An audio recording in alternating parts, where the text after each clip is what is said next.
How do you solve this?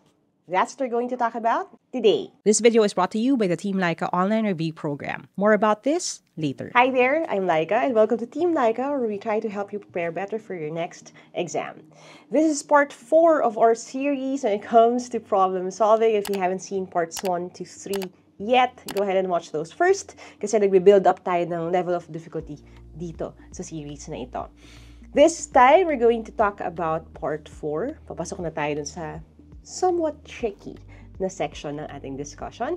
And this problem, at yung mga types of problems na i-discuss natin later, will require some critical thinking on your part. So I'm hoping that this whets your appetite, kumbaga, sa conversation na ito.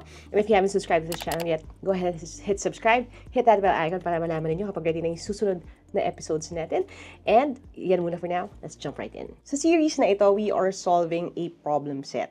Related lahat ng tanong sa parts 1 hanggang ngayon, hanggang sa dulo ng series. Again, this is a 6-part series.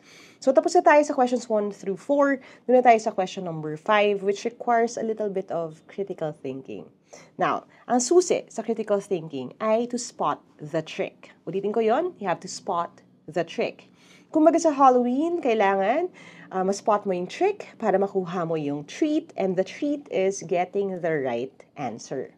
Now, napag-usapan natin sa previous na videos natin na isa sa mga techniques is to tagalize it or to translate the question sa iyong mother tongue, kung ano man ang komportable ninyong language, not necessarily Tagalog, para maintindihan nyo kung ano ba talaga ang hinahanap. Dito, sa question number 5, it says that the number of VIPs na alam na natin dati, yung 328, ay key doon sa tanong. Kasi sabi, how many more VIPs do they need to have for the VIP members to bring in more than the regular members? Sa Tagalog, sa Filipino, ilan pang VIPs? Ulitin ko yan ha, ilan pang, hindi ilan or ilang VIPs. It's how many more and not how many.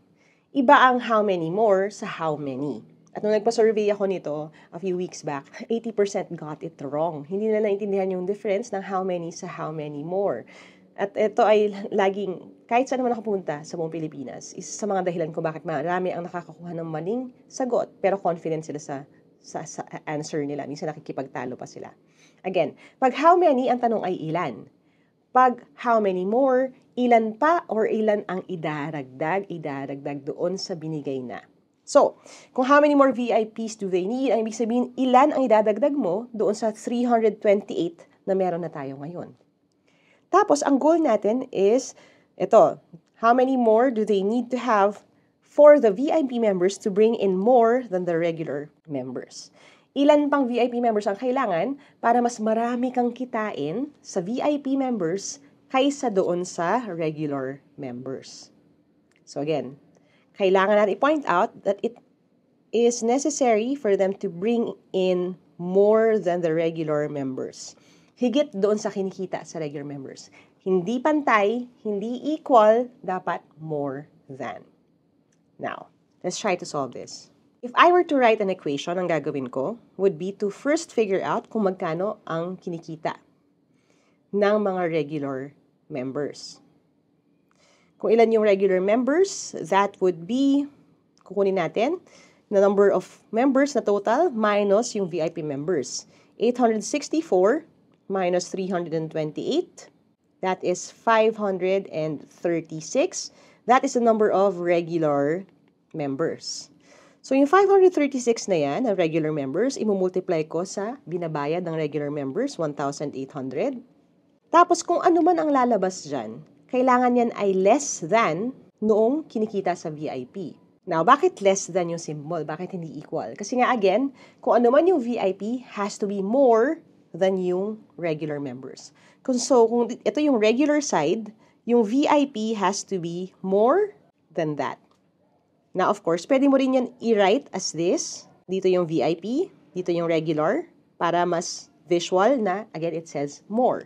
Wala namang pinagkaiba yun, just remember to flip the sign din nung inequality natin. At kung first time ninyo na realize na may mga greater than less than sa equation, meron tayong series on inequalities, ililink ko na lang din, panoorin nyo yan. Okay? So, ang kikitain natin sa regular members is 536 times 1,800. Sa VIP naman tayo. Now, yung VIP, imumultiply natin siya sa 2,400.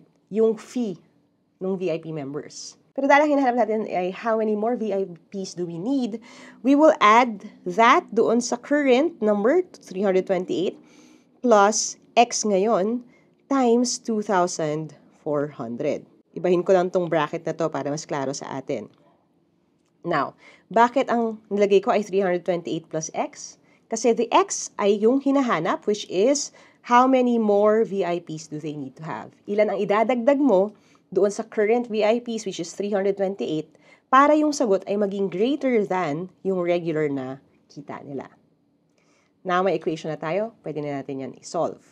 Pag namumultiply tayo ng binomial sa monomial, didistribute natin siya. So, 328 muna times 2,400, which is going to give you 787,200. Tapos, imumultiply mo rin yung X doon sa 2,400. That would be plus, kasi positive naman siya, 2,400X. Copy natin yung sign. You have 536 times 1,800. That is going to be 964,800 pesos. Now, if you're watching this, tapos iniisip nyo, paano ka nag-multiply ng 536 tsaka 1,800? May video na tayo on multiplying numbers, ha? I-link ko na lang din. Hindi ko na pinakita sa inyo yung part na yon kasi para hindi masyadong mahaba yung discussion natin. Kasi nga, again, na-discuss ko na yung fundamentals before. And para sa lahat ng mga nagko-complain noon na ang basic naman ng multiplication, ba't pinag-uusapan pa yan? Huwag kayong makinig sa kanila. Kasi again, yan ang tricky part pagdating sa math, lalo na sa word problems. Yung fundamentals, yung basics, kailangan ma-master mo para pagdating mo sa ganitong klaseng tanong, ready ka. Tandaan sa civil service exam at sa iba pang mga exams, bawal magdala ng calculator. Okay? The next thing we're going to do is to transfer this doon sa kabilang side. We do it by subtracting that number to both sides. Dito sa left side, kumbaga mamamatch siya or mai-equalize siya. Magiging 0 siya. Tapos sa kabilang side, kukopyahin natin siya. Yun yung tinatawag namin transposition. Noong mga panahon na ako yung estudyante. Pero ngayon kasi, iba na yung method na ginagawa nila. So they just subtract it to both sides. Whatever you use, ang mangyayari lang is maiiwan ang 2,400 dito sa side na ito. That is 2,400x. Tapos, yung 964,800, ibabawas natin dito yung 787,200. Next thing we're going to do, copy lang natin 2,400x. Should be greater than. Tapos, meron tayong subtraction dito. Ibabawas lang natin yan. That is going to give us 177,600 pesos. Para wala yung 2,400 at maiwan ng x, i-divide natin both sides sa 2,400. Maka-cancel na to. Maiiwan yung x. And it should be greater than this, which is going to give us 74. Ang 177,600 divided by 2,400 ay 74. You can use long division. And one of the ways I like to parang minimize yung time is pag nakita na ako na dalawang zero dito, na-cancel ko na sila agad. So kung maglo-long division man ako, ang solve ko na lang ay 1,776 divided by 24. Again, may video tayo ng long division. Kung nakalimutan nyo na kung paano yun gawin, nakalink na lang din. Ha? Ang sagot dyan would be 74. Which brings us to yung, again, critical thinking section ng conversation ito. Kung 74 ang sagot mo, 74 ba ang shishadan mo sa options?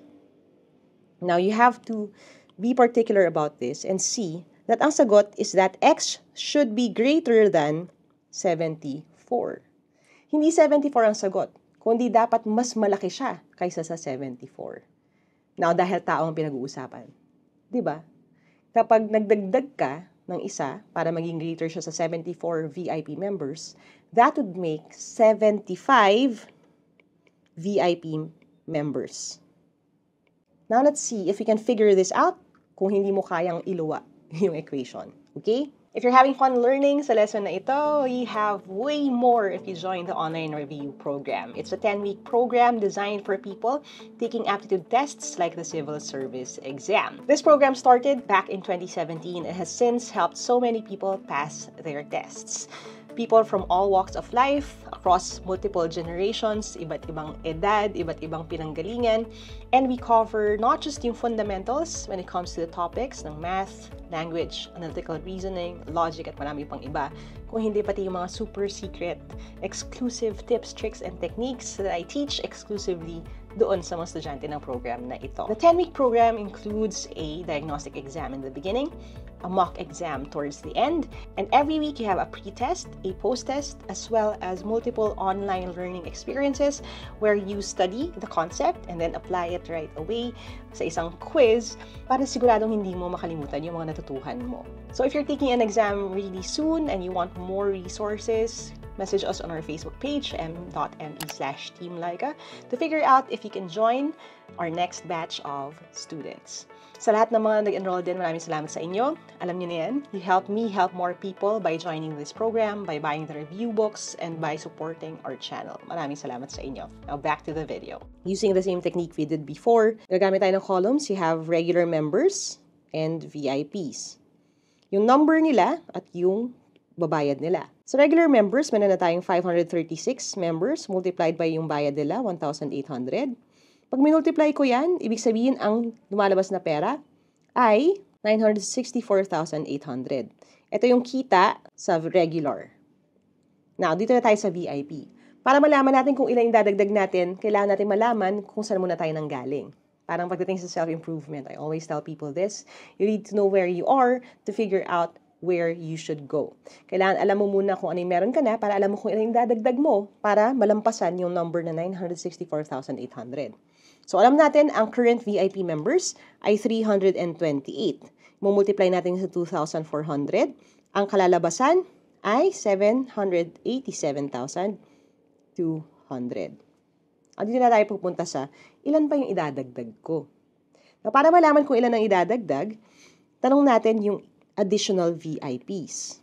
Now, hindi natin alam yung number niyan. Pero alam natin na para mag-match siya, makukuha ko yung kita dapat sa additional VIPs by subtracting yung 787,200 doon sa 964,800. That way, alam mo kung magkano pa yung kailangan mong kitain para maging equal sila. So, ano ang sagot? That is still 177,600. Now, kung ang kinikita sa bawat isang VIP ay still 2,400, para makuha ko kung ilang additional VIPs ang kailangan, i-divide ko lang yung 177,600 by 2,400.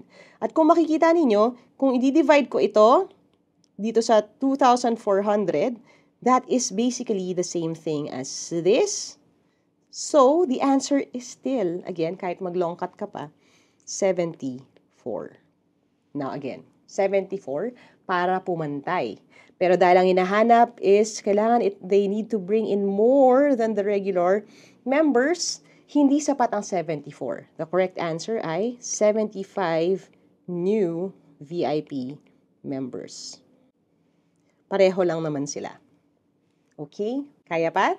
Kaya yan. Now, it's your turn. So if you're ready with your pen and paper, your timer starts now.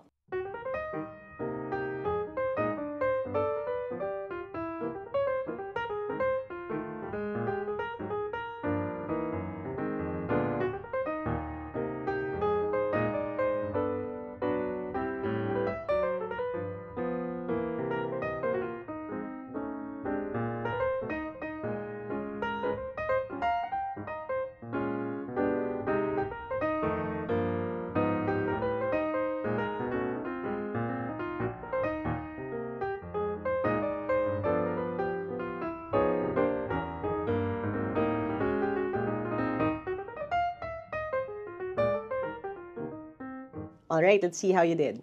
If you needed to take more time dito sa quiz na ito, it's okay. But remember, the more that you practice, the faster you'll get. Okay?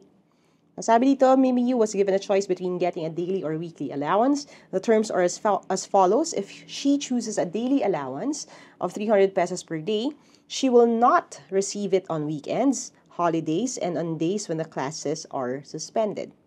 If she chooses to receive her allowance weekly, at 1,250 per week, the amount would remain constant regardless of the number of school days. Ibig sabihin, siya ang mamimili, yung bata ang mamimili, Ang allowance niya ba ay daily, pero hindi siya babayaran kapag weekends.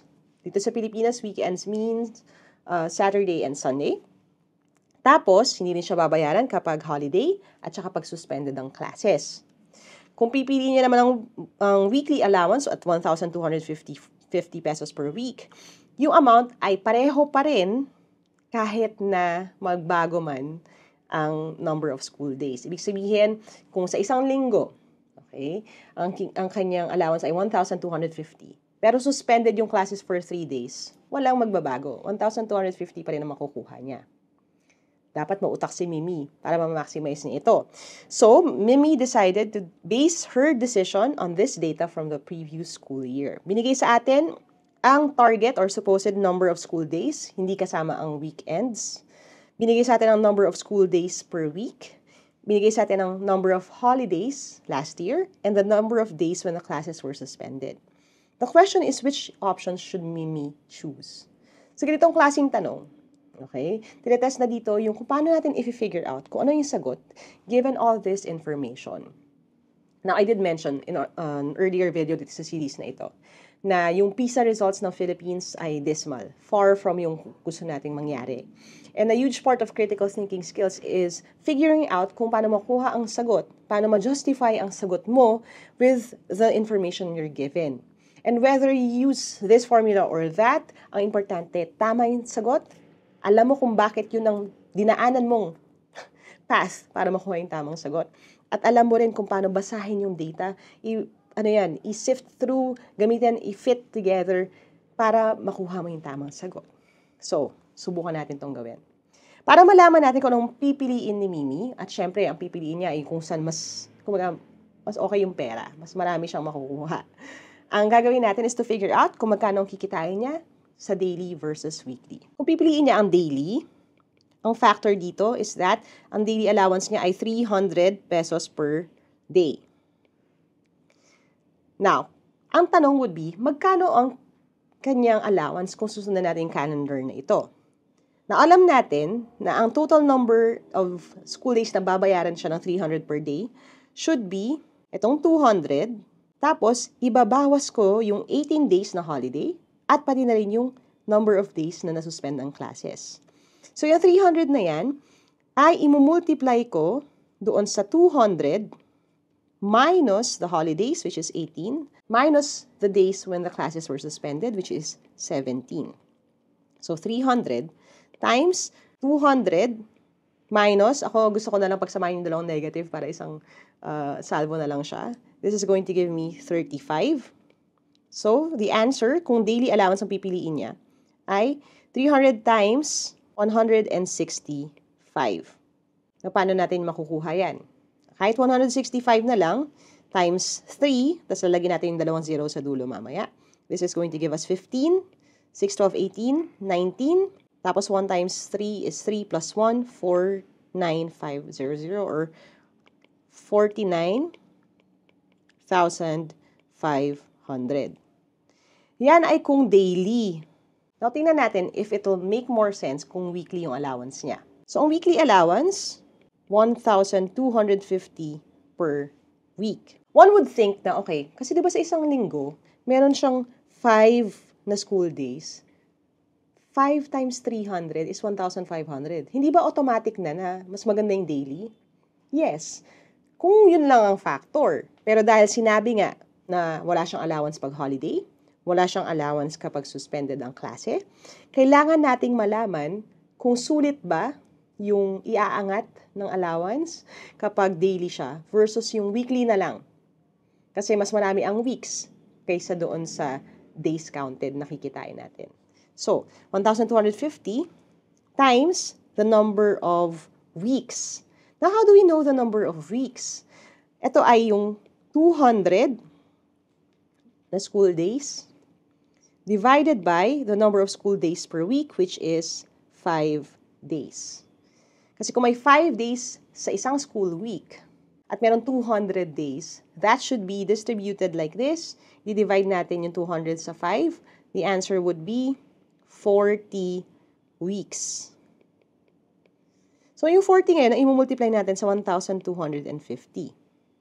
Now, ang 125 times 2 is 250.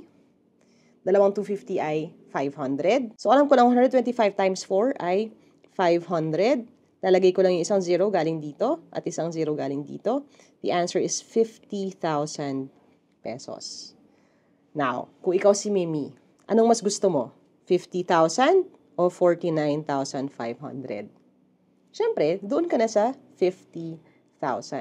It makes more sense na piliin niya ang weekly allowance versus daily allowance.